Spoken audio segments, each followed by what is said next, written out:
Dear friends, in today's video tutorial, we will see the interfacing of A to D converter with microprocessor 8085 via the programmable peripheral interface 8255 in IO-mapped IO technique.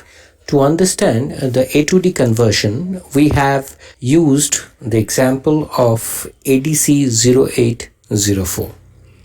Now, in our example, interfacing ADC converter ADC 0804 with microprocessor 8085 using PPI-8255.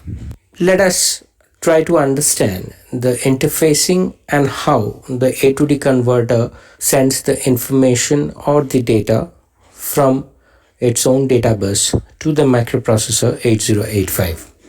8255 will be interfaced using IO-mapped IO technique. Hence, we can decode the lower order address bus, that is A7 to A0, for selecting the port address of either port A or port B and the control word register of 8255. Then we need to generate the chip select signal using any suitable logic circuit for 8255. Connect the address lines A1 and A0 pins of the microprocessor directly to 8255. Now we can choose any one of the port of 8255, that is either port A or port B, as input port and connect that to the data bus of 8255 with that of the A to D converter, so that the data from A to D converter will be read into either port A or port B of 8255. Connect the data bus of 8255 with data bus of microprocessor 8085. When the conversion is over, the data then can be read by the 8085 via the PPI, that is 8255.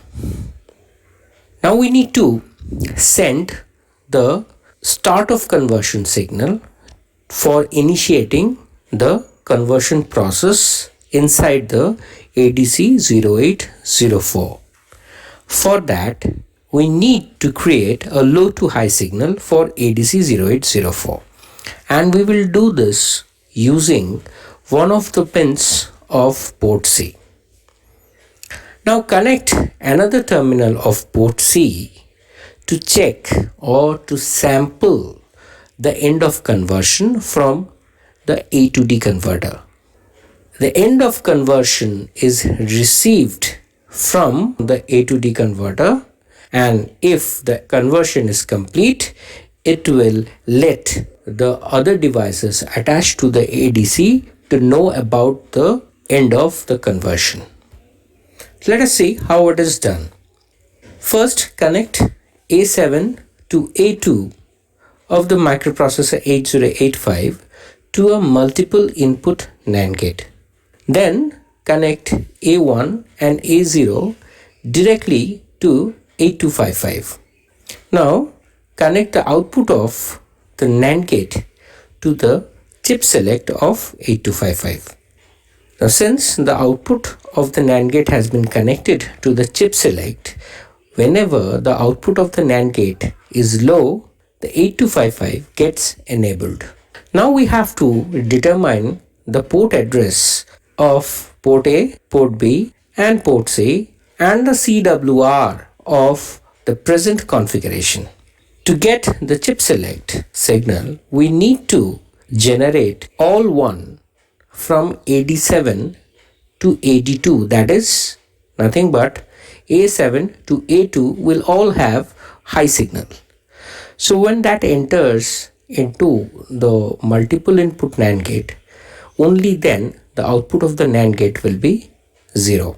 Now it has been connected to the chip select of 8255 and hence it will enable the 8255.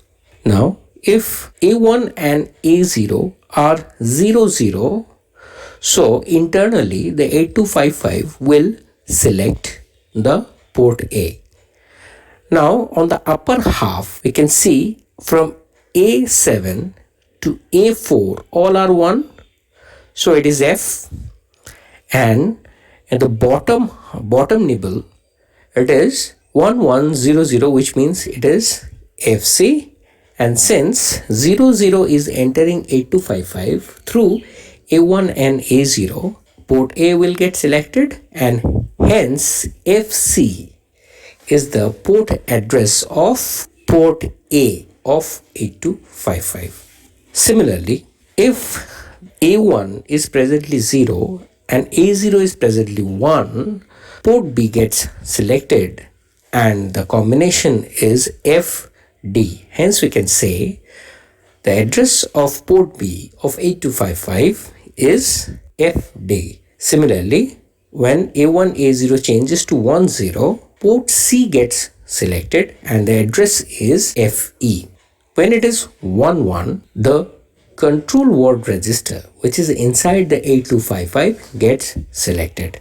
So in this particular interfacing circuit, and if we interface 8255 in this manner, the port address will be FC, FD, FE and FF.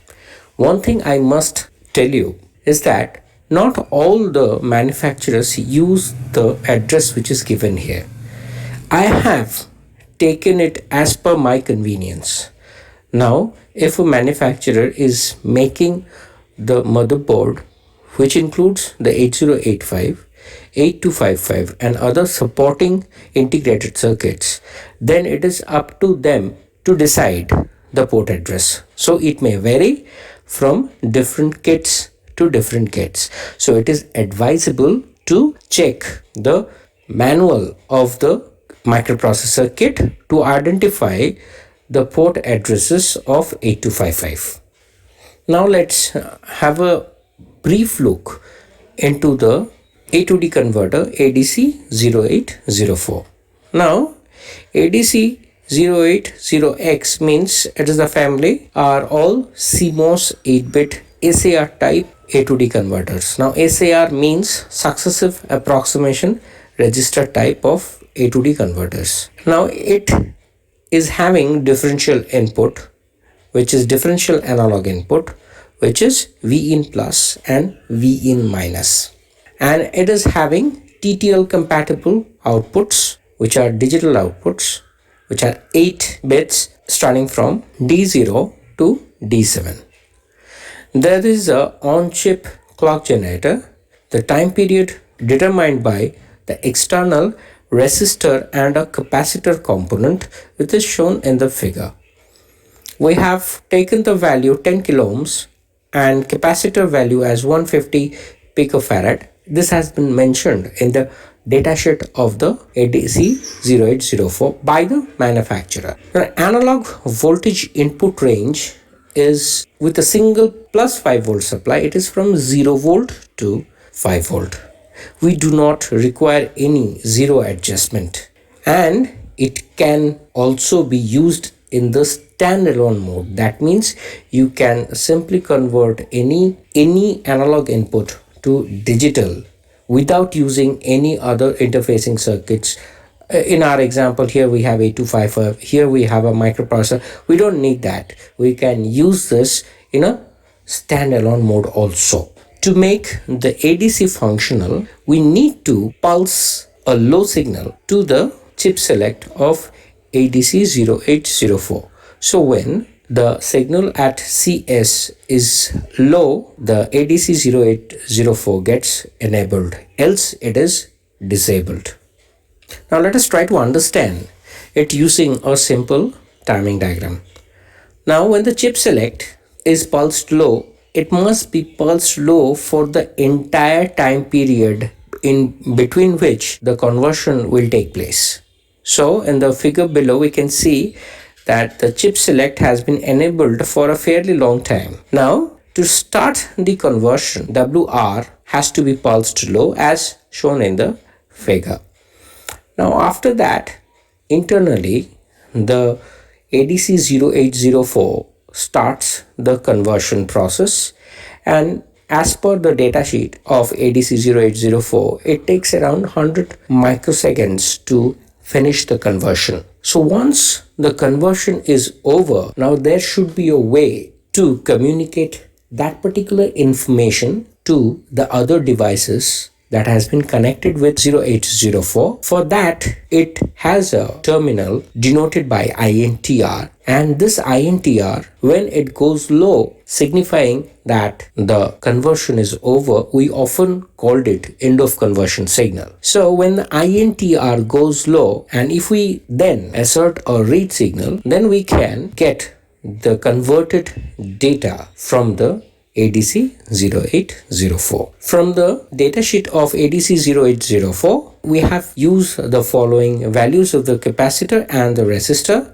where there is an internal clock generator.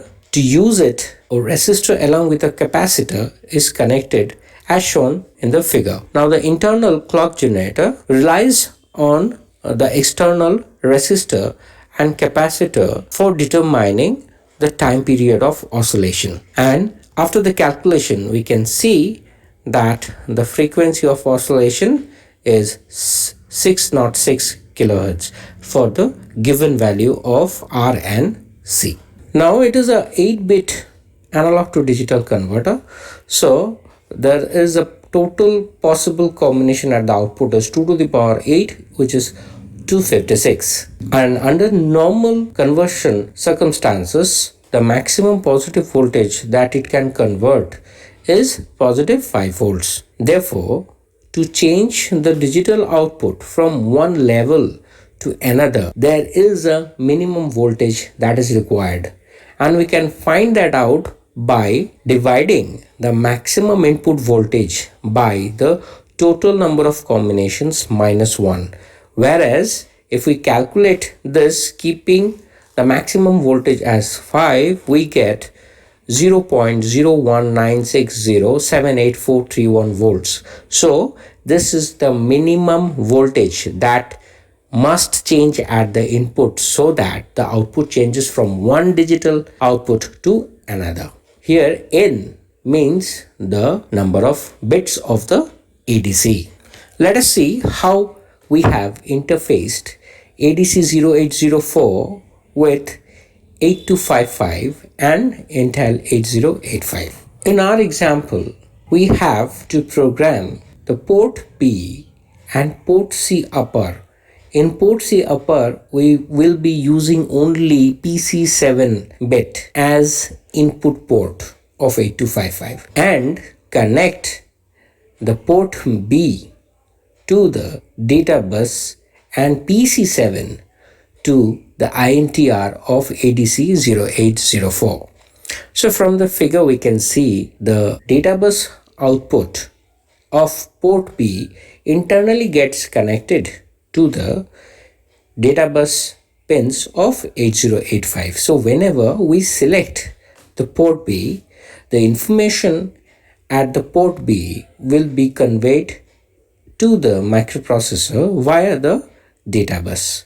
Now the port B input is connected with the output of the ADC 0804. It is directly connected to the port B, where D7 to D0 is the output of ADC 0804.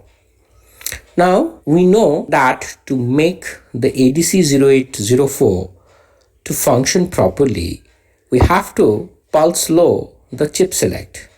In this case, what we have done is we have connected the read and the chip select together to the ground. Whenever we initiate the conversion and get an end of conversion, the data will be automatically available at the data bus of the A to D converter, and it will be also directly available at the input of port B. We have to program the port C lower as output port using only PC3 of 8255 and then connect it to the right terminal of ADC 0804. Let's see the procedure. Load the control word in the accumulator and send it to 8255, programming port B as input and port C lower as output and port C upper as input. Then send a low and high pulse through port C lower, that is PC3, to initiate the conversion in ADC 0804. Now check the low signal at port C upper, that is only PC7, by rotating the data in accumulator and checking for a 0. Why are we doing this? Whenever the conversion gets over, the pin PC7 will be low. So if we rotate the accumulated data to the right and checking for a low signal, we will be able to understand whether the ADC has completed the conversion. Next, when the PC7 line gets 0, which is indicating completion of conversion, and the data at present port B is accepted by the microprocessor. So whenever the conversion is over, the information will be available at the output of the ADC, and since it is connected to port B, we can read the port B to get the data into the microprocessor. Let's see the control word that we have to write into 8255 for our example. Since it is working in IO mode, we have to make the D7 bit 1. Then the mode, whether it's group A or group B, we are selecting simple IO. So D6, D5 for group A will be 0, 0. Similarly, for group B, it will be 0. We are not interested in port A. So in our case, we have considered it to be 0. So we are considering D4 to be 0. If you take it as 1, it doesn't matter. We know the port C upper has to act as input, hence we have 1 in D3. Similarly, the port B is also acting as input port, so D1 will be 1. And port C lower is presently working as output, so D0 will have a 0. So if we see the combination right from D7 to D0, the control word is 8A. In order to program the port B as input port and port C upper as input port C lower as output port, we need to write this control word into the control word register of 8255. Once it's written into 8255, the port B and port C, that is port B as working as input port C upper will start working as input port, and port C lower will start as output port. Let's write the control word into the accumulator. So once we execute the instruction MVI A8A, we'll be writing the 8A data immediately into the accumulator. So after the execution, the internal register, that is the accumulator register of 8085, will now have 8A inside it. Now we have to write that into the control word register of 8255. So in order to do that, we can only use two instructions, that is either out or in. So to write the control word into the control word register of 8255, we need to use the instruction out, and the address should be FF. FF is the port address of CWR. So once we execute the instruction out FF, 8A from the accumulator will be written into the control word register.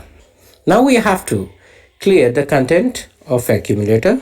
So again, if we write 00 immediately into the accumulator using the instruction MVI A00, the accumulator content gets cleared. After that, we will have to send this out through the port C. So once we send out this through port C, the PC lower, that is the port C lower, will all have 00, and PC3 will be momentarily go down to 0. As we can see from the figure, once we send out 00 from the accumulator to the port C of 8255. Now obviously port C lower is acting as output, hence all the lower nibble zeros will come out of PC3, PC2, PC1 and PC0, but we are only interested in PC3, hence it will go low, and since it's going low, it will try to trigger the right WR of ADC 0804. Hence, we are presently trying to initiate the start of conversion. Now, after this, what we need to do is we need to load 08 into the accumulator. So once we do it, we can again do it using MBI A08. So after that, if we again write that to port C, that is using out FE, what happens now is the PC3 will now go to a higher state, hence triggering or starting the conversion inside the ADC 0804. After that, what we need to do is we need to continuously check what's there in the PC7 bit. So in order to do that, we need to read the port C higher, that is the port C upper. So in order to do that, we will use the instruction in FE. We will now be reading the content of port C into accumulator. Since we are directly interested into PC7, the entire data comes into the accumulator. We are not interested in the accumulator bits starting from D6 to D0. We are only interested in the D7 bit, which reflects the content of PC7. When we check that using a rotate instruction to the accumulator, and hence the D7 bit will be reflected in the carry. Now since it is 1, it signifies that the conversion is not yet over. So we again read the port C. So this thing will go on till there is a change in D7 bit. Suppose the D7 now becomes 0, signifying that it is the end of conversion.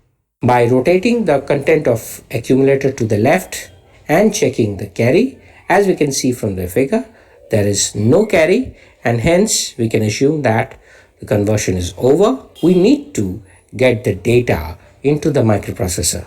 Since CS and RD are grounded, the converted data available at the output of ADC 0804 into the port B.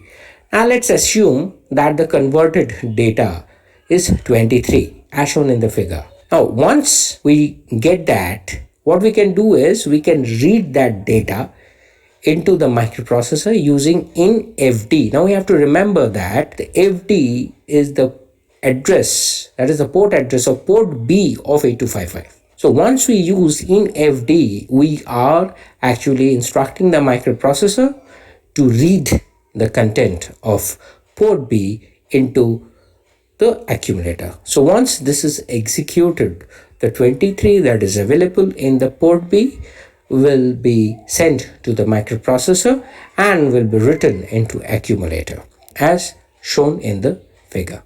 So to conclude, in this video tutorial, we have seen the basics of A to D conversion, interfacing circuit of A to D converter using 8255, interfacing A to D converter with 8255 and with Intel 8085 in IO mapped IO method, explanation with a very simple example using the ALP of 8085. Thank you for watching the video, and if you have liked the video, do not forget to subscribe to my YouTube channel iNet Tech Talk. Thank you very much for watching the video.